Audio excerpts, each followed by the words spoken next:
이 성당은 진짜 할 얘기가 너무 많아요. 기가 막힌 방법이죠. 저는 처음 들어봤어요, 이런 방식을. 마을 주민들이 모여서 로우테크를 갖고서 아주 원초적인 본능을 자극하는 비정형의 어떤 굴 같은 스피리추얼한 공간을 만들었다. 근데 여기서 더 나아가서 이 건축가가 또 훌륭한 건 뭐냐면은,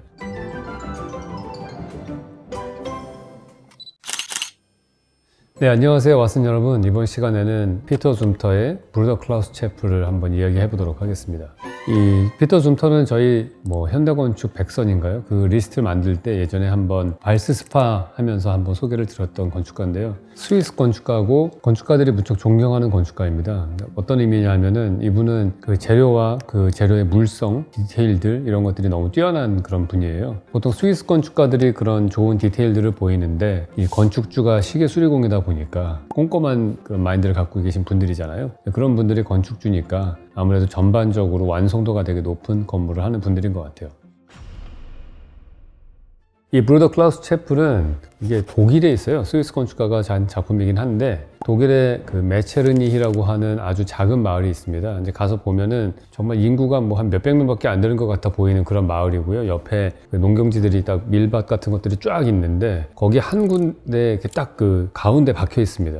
멀리서 보면 뭐 같냐 하면은 약간 광개토대왕 비 같다는 느낌이 들어요. 아무것도 없는 그런 벌판에 이거 혼자만 우뚝 솟아 있는 그런 모습을 보입니다. 일단 이 교회는 브루더 클라우스라고 하는 그 마을의 성인을 기리기 위해서 만든 거고요. 그리고 특이한 점이 있다면은 그 마을 주민들이 모여서 공동으로 노동을 해가지고 지어진 그런 채플인 거예요. 그렇기 때문에 사실 첫 번째의 그 특징은 뭐냐면은 일주일에 한 번씩 모여서 일을 하고 전문 기술자들이 만든 거가 아니기 때문에 레미콘차가 한 번에 와서 타설한 콘크리트가 아닙니다. 램드 콘크리트라고 그래가지고 쉽게 말해서 우리나라도 옛날에 시골집 지을 때 보면은 진흙벽 같은 거 만들 때 이 지푸라기랑 해가지고 이렇게 다지거든요, 인부들이. 그래서 꾹꾹 눌러가지고 다지고 하면은 이게 옆에서 보면 층이 이렇게 지층처럼 되어 있어요, 퇴적암처럼. 이 건물도 그렇습니다. 그래서 가서 딱 보시면 첫 번째 특징은 이게 여러 겹으로 되어 있는 콘크리트가 한 24개로 나눠져 있는데 그 24겹으로 되어 있는 거가 쉽게 말해서 24번 모여서 콘크리트 부었다는 얘기거든요.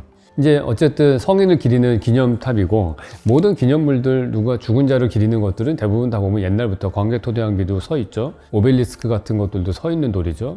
그다음에 스톤인지 같은 것도 보더라도 거기도 큰 돌을 세워놓고 또 다른 가로로 된 돌들을 위에다 얹어놓은 그런 구조물이죠. 고인돌도 대표적으로 돌을 세워놓고 가로로 긴 돌을 세워놨죠. 그래서 대체적으로 다 돌을 세웁니다. 근데 그 이유가 뭔가를 생각해보면은 이거는 가설이지만은 사람들은 다 계속 이렇게 직립보행하잖아요. 살아있는 사람들, 어떻게 보면 다른 모든 동물하고의 가장 큰 차이점은 인간의 직립보행을 한다. 두 발로 서서 걸어다니게 되고 두 팔을 자유롭게 쓰는 그런 동물이죠. 근데 죽으면은 눕습니다. 그러니까 살아있는 그때의 기억을 생각하면서 무언가 죽은 자를 기릴 때에는 돌을 세우는 게 아닌가 그런 생각이 들어요. 살아있는 생명의 상징처럼 되어 있는 거죠. 우리가 보면은 이 멀리서 보면은 이 브루더 클라우스 채플도 딱 서 있어요. 그리고 삼각형으로 되어 있는 문이 그 앞에 있습니다. 금속으로 만들어진 문인데 안으로 들어가면은 안에는 정말 동굴처럼 되어 있어요. 세로로 된 줄눈이 있고 되게 거친 표면으로 되어 있습니다. 그리고 콘크리트의 색깔이 약간 거뭇거뭇한 느낌이 들어요. 그게 이제 가장 특징입니다. 그래서 안으로 쭉 들어가면은 좁은 길을 통해서 걸어 들어가면은 안쪽에 고개를 들게 되어 있고 이게 구멍이 이렇게 위로 뚫려 있거든요. 그래서 거기에 빛이 쫙 내려오게 되어 있어요.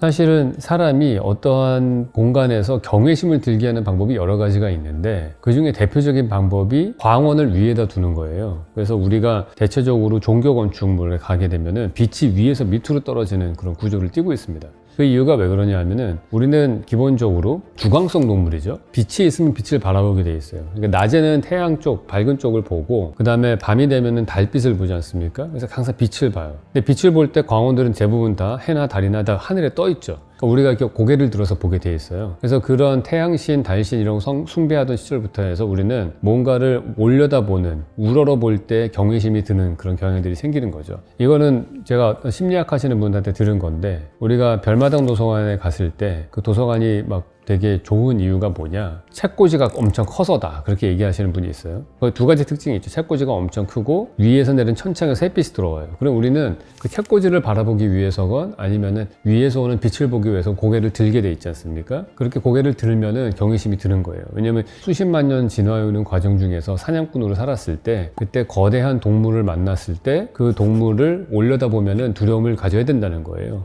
만약에 큰 동물을 보고 올려다보는 정도의 큰 동물을 보고 두려움과 경외심이 안 생기고 거기서 버티겼다가는 얘는 거기서 죽었을 거라는 거죠. 그래서 그때 경외심을 갖고 두려움을 가진 사람들의 후회가 우리이기 때문에 우리는 올려다볼 때에는 경외심이 든다, 이런 얘기였어요. 제가 딴 시간에도 한번 말씀을 드렸던 것 같은데, 그러한 관점에서 보면은 광원이 위에 있을 때 우리는 고개를 들어서 그걸 보게 되고 올려다볼 때 경외심이 들어요. 그래서 대표적인 건축물이 판테온이 있죠. 판테온도 위에서 구멍이 뚫려서 빛이 들어오고, 그 브루더 클라우스 채플도 보면 위에서 빛이 쫙 들어오거든요. 이걸 통해서 경외심이 듭니다. 스케일은 되게 작아요, 이 건물이. 안에 들어가서 보시면은 뭐 한 명 정도, 몇 명이 앉아가지고 기도할 수 있는 공간밖에 없습니다. 그러니까 제가 갔을 때에도 가로로 긴 나무 벤치 같은 거가 있는데 거기에 딱 한 분이 기도하고 계시고 옆에 초를 켜서 꽂을 수 있는 그런 스탠드가 있어요. 그러니까 그 정도밖에 없습니다.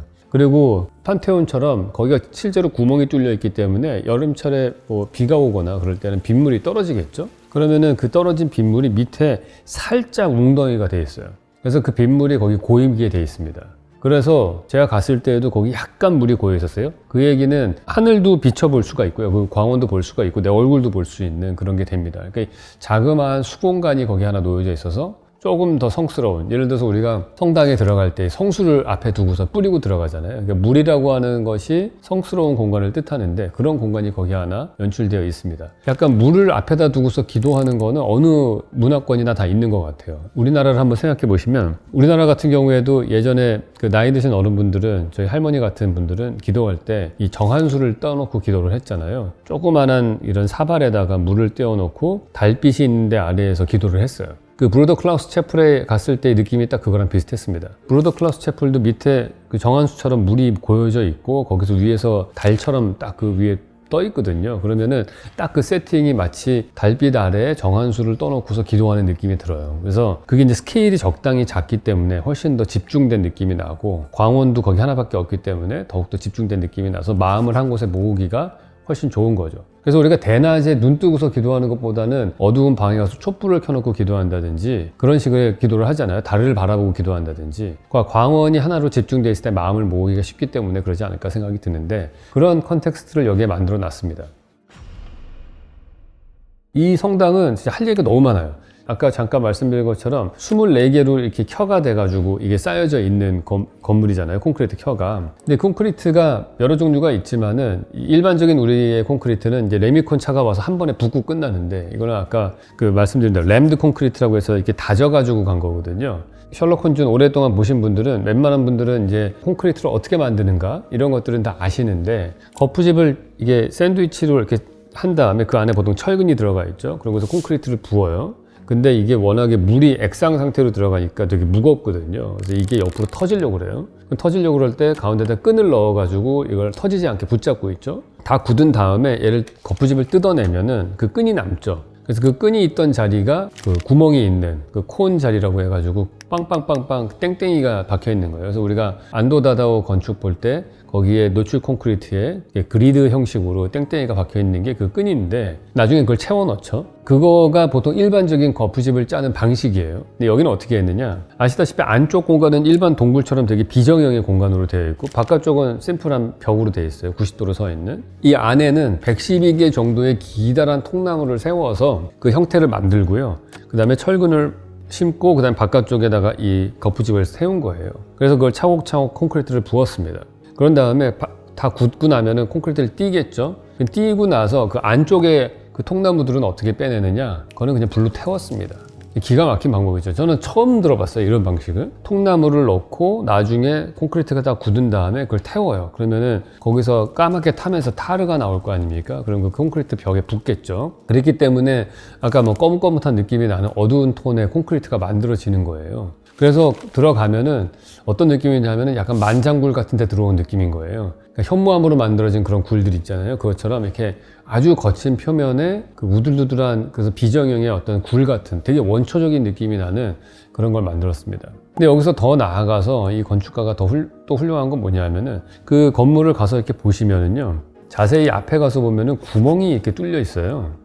까만 구멍들이 있거든요. 근데 그게 뭐냐면은 그 콘크리트 거푸집 잡는, 터지지 않게 잡는 그 끈이 있던 위치인 거예요. 나중에 안도 같은 경우에 거기다 뭘 콘크리트를 채운다고 했잖아요. 근데 여기는 어떻게 했냐면은 그 끈을 만들 때 금속 관에다가 끈을 넣어가지고 그걸로 잡기 한 거예요. 그러면 나중에 공사가 다 끝난 다음에 끈을 빼내면은 그 관만 남아있겠죠. 그 파이프 관만 딱 그 안에 박혀 있는 거예요. 그러면은 그게 무슨 효과가 생기냐? 바깥에서 저 빛이 그 안으로 구멍으로 들어갈 거 아닙니까? 그러면은 이게 은색으로 되어 있는 관이기 때문에 그 안에서 이렇게 반사가 돼요. 그 마치 광 케이블 원리하고 비슷한 거예요. 우리가 광 케이블을 만들 때 똑같은 유리 재료지만은 코어의 밀도와 바깥쪽을 싸는 거에 밀도가 다르거든요. 그러면은 빛이 한번 들어가면요, 단면으로 들어가면은 그게 바깥쪽 밀도가 다른데 튕겨가지고 안으로 계속 들어오는 거예요. 그래서 반사 돼가지고 곡선으로 휘어도 그 광 케이블의 빛은 계속 따라 들어가는 거거든요. 그 원리하고 비슷한 거예요. 근데 이게 엄청나게 약한 빛일 거 아니에요. 빛이 그냥 들어왔으면은 사람들이 인식을 못했을 거예요. 근데 이 건축가가 한 방법은 뭐냐면은 그 구멍의 끝에다가 유리 구슬을 박아 넣었습니다. 유리 구슬을 하나를 딱 박아 넣으면은 그 유리 구슬이 빛을 머금어요. 아주 약한 빛이라도. 그리고 그 내부 공간은 되게 어두운 동굴 공간이니까 그 빛이 되게 강하게 느껴지는 거죠. 실제로는 가서 보면 그렇게 뭐 명확하게 잘 파악은 안 되지만은 약간 과장해서 말씀을 드리면은 딱 위에 떠 있는 그 가운데 천장의 구멍은 달이고 보름달이고 옆에 있는 거는 은하수 같은 그런 컨텍스트가 되는 거예요. 그래서 엄청나게 땅 속에 있는 어두운 굴같이 보이지만은 실제로는 또 한편으로는 깜깜한 밤하늘 아래에서 기도하는 것 같은 그런 느낌이 나는 셰프를 만들었다. 일단 의도부터가 이 프로젝트는 좋죠. 마을 주민들이 모여서 레미콘이나 크레인이 없이 만드는 로우테크를 갖고서 또 이 피터 숨터라는 건축가가 기가 막힌 디자인으로 만드는데 어렵지는 않으면서도 완전히 새롭고 혁신적인 공간을 만들고, 그렇게 해서 만들어진 공간은 아주 원초적인 본능을 자극하는 빛이 있는 공간에서 혼자 기도하는 약간 스피리추얼한 공간을 만들었다, 그렇게 생각이 들어요. 저는 이제 다른 데서는 못 본 것 같아요. 거푸집 통나무 태웠다는 얘기 들었을 때 정말 소름 끼쳤어, 진짜. 보통 건축가마다 되게 독특한 자기만의 콘크리트의 스타일이 있거든요. 그러니까 안도는 되게 기름종이 발라가지고 막 깨끗한 표면의 콘크리트를 만드는 스타일이고, 정사각형 그리드로 되어 있는 그 땡땡이를 만든 거가 그 사람의 특징이라고 보고, 그다음에 우리 루이스 칸도 보면은 켜로 칠 때 오히려 튀어나오게 하잖아요, 그 층간에. 그다음에 오히려 르코르비제의 콘크리트는 되게 거칠어요. 이 사람은 아주 초기에 노출 콘크리트를 쓰던 사람이기 때문에 되게 거친 느낌이 나는 걸 하고, IMPA 같은 경우에는 조금 더 노란 색깔이 나는 콘크리트를 많이 써요. 좀 더 따뜻한 느낌이 나게끔. 릭 조이라고 또 되게 유명한 건축가가 있거든요. 릭 조이라는 그 건축가는 주로 아리조나에서 활동하는 건축가인데, 그 건축가는 거기 뜨거운 사막 한가운데에서 이거를 지어야 되니까 여기도 레미콘차가 못 오거든요. 그래서 여기서 그냥 아주 원시적인 방법으로 시멘트를 거기서 개가지고 써요. 그러니까 그 흙 같은 것도 주변에서 구하는 황무지에 있는 그 흙을 넣어다가 하다 보니까 강도는 떨어지지만은 색깔은 좀 노란 느낌이 나는 그런 콘크리트를 써요. 근데 그게 이제 강도가 좀 떨어지니까 무슨 특징이 있냐면은 벽을 두껍게 치거든요. 근데 그게 벽을 두껍게 쳤을 때 이 사막 기후는 더 오히려 좋아요. 사막은 일교차가 심하잖아요. 그러니까 햇빛을 받을 때 이게 데펴지고, 그 뜨거운 거가 저녁이 되면 식는데 그 열이 전달돼서 저녁이 되면 안으로 이제 복사열을 내보내는 그런 효과를 갖고 와서, 그게 이제 로컬의 기후적인 특징과 여러 가지 그 콘크리트 수급의 문제, 이런 것들을 되게 스마트하게 해결책을 찾은 디자인이라고 볼 수 있죠. 이번 시간에는 현대건축 백선 중에 하나로 피터 숨터의 브루더 클라우스 채플 작품에 대해서 이야기 나눠봤습니다. 다음 시간에 또 뵙도록 하겠습니다.